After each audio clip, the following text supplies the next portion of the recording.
Assalamualaikum warahmatullahi wabarakatuh. Perkenalkan, nama saya Nada Fahria dengan NIM 141121077, Program Studi Pendidikan Agama Islam kelas 6A. Dalam video kali ini, saya akan sedikit menjelaskan mengenai perbedaan mendasar antara kurikulum 2013 dengan kurikulum Merdeka Belajar. Sebelumnya, perlu diketahui apa itu kurikulum merdeka. Kurikulum merdeka adalah kurikulum dengan pembelajaran yang beragam.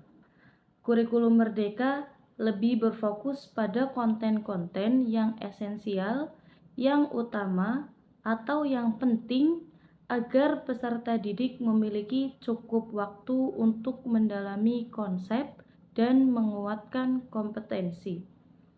Pada kurikulum operasional satuan pendidikan atau biasa disebut dengan KOSP merupakan salah satu implementasi dari kurikulum Merdeka Belajar.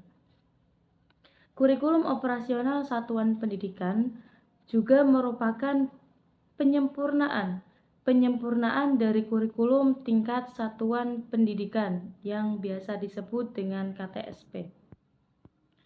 Kemudian, 5 prinsip pengembangan kurikulum operasional di satuan pendidikan, yaitu yang pertama, berpusat pada peserta didik.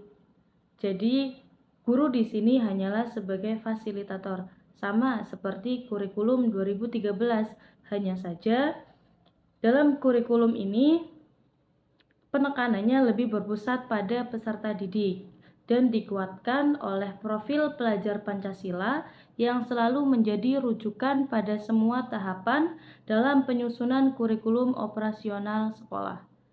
Kemudian yang kedua, yaitu kontekstual, menunjukkan kekhasan dan sesuai dengan karakteristik satuan pendidikan, konteks sosial, budaya, dan lingkungan. Jadi antara sekolah yang satu dengan sekolah yang lain tentu saja berbeda karena masing-masing sekolah pasti mempunyai kekhasan atau karakteristik yang sangat berbeda. Kemudian yang ketiga, esensial, yaitu memuat semua unsur informasi penting atau informasi utama yang dibutuhkan dan digunakan di satuan pendidikan.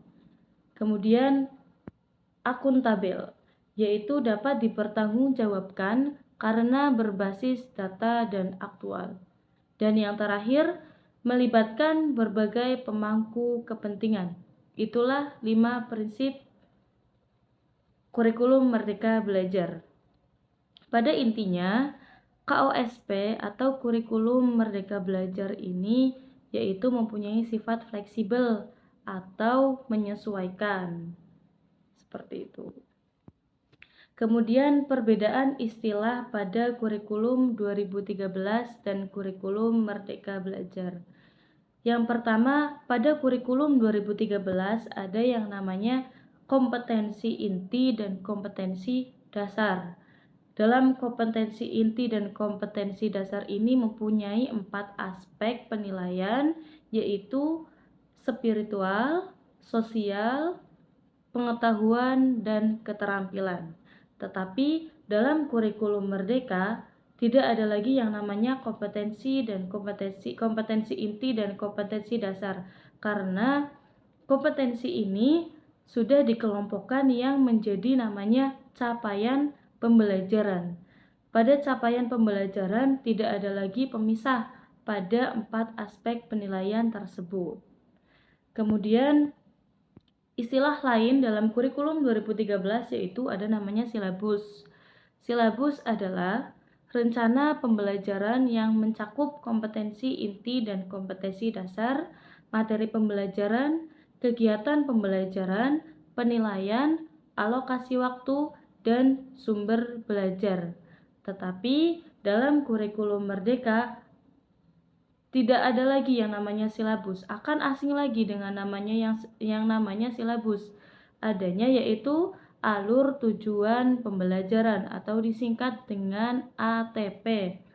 Alur tujuan pembelajaran atau ATP atau urutan pembelajaran adalah komponen untuk menyusun silabus. ATP diharapkan dapat membantu satuan pendidikan dan pendidik mengembangkan langkah-langkah atau alur pembelajaran berdasarkan capaian pembelajaran yang telah ditetapkan. Kemudian istilah lain dalam kurikulum 2013 yaitu RPP. RPP yaitu Rencana Pelaksanaan Pembelajaran. Rencana pelaksanaan pembelajaran merupakan rencana pembelajaran yang dikembangkan secara rinci dari suatu materi pokok atau tema tertentu yang mengacu pada silabus. Tetapi dalam kurikulum Merdeka itu ada yang namanya modul ajar. Modul ajar merupakan pembangunan dari RPP atau Rencana Pelaksanaan Pembelajaran yang dilengkapi dengan panduan yang lebih terperinci, termasuk lembar kegiatan siswa dan asesmen untuk mengukur ketercapaian tujuan pembelajaran. Dengan menggunakan modul ajar ini, diharapkan proses belajar lebih fleksibel karena tidak tergantung pada konten dalam buku atau teks. Kecepatan serta strategi pembelajaran juga dapat sesuai dengan kebutuhan peserta didik, sehingga diharapkan setiap siswa dapat mencapai kompetensi minimum yang ditargetkan. Kemudian istilah lainnya yaitu PPK. Dalam kurikulum 2013 ada yang namanya PPK, yaitu penguatan pendidikan karakter. PPK adalah gerakan pendidikan di sekolah untuk memperkuat karakter siswa melalui harmonisasi oleh hati atau etik, oleh rasa atau estetis, olah pikir atau literasi, dan olahraga atau kinestetik, dengan dukungan pelibatan publik dan kerjasama antara sekolah, keluarga, dan masyarakat. Sedangkan dalam kurikulum Merdeka ada yang namanya profil pelajar Pancasila. Apa itu profil pelajar Pancasila? Yang sudah dijelaskan di awal tadi, yaitu pelajar Indonesia sebagai pelajar sepanjang hayat yang memiliki kompetensi global dan berperilaku sesuai dengan nilai-nilai Pancasila. Profil pelajar Pancasila mempunyai beberapa ciri utama, yaitu antaranya beriman, bertakwa kepada Allah, berakhlak mulia, berkebinekaan global, bergotong royong, mandiri, bernalar kritis, dan kreatif. Itulah sedikit penjelasan dari saya mengenai perbedaan mendasar antara kurikulum 2013 dan kurikulum Merdeka Belajar. Kurang lebihnya mohon maaf. Assalamualaikum warahmatullahi wabarakatuh.